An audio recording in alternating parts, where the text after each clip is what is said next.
Stephen King has sold 350 million books and has a fortune of $500 million. So why, in the 1970s, as his fame grew exponentially, did he create an alter ego, Richard Bachman? Stephen King, then as he is now, was very prolific, and his publishers said, don't publish any more than one Stephen King book a year, otherwise the market will simply become oversaturated. King's solution was to publish some of his work under a made-up name, under the nom de plume, the pen name Richard Bachman, and this picture appeared in some of the early Bachman books purporting to be Bachman. In fact, it was an associate of King's literary agent.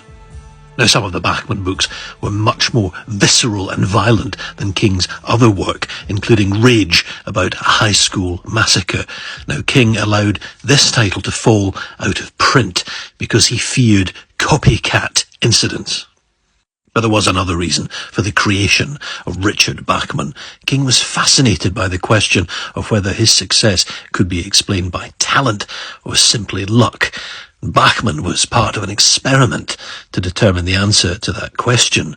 The novel Thinner, which was published under Bachman's name, sold 20,000 or so copies, but when it emerged that the real writer was King, it went on to sell 10 times as much.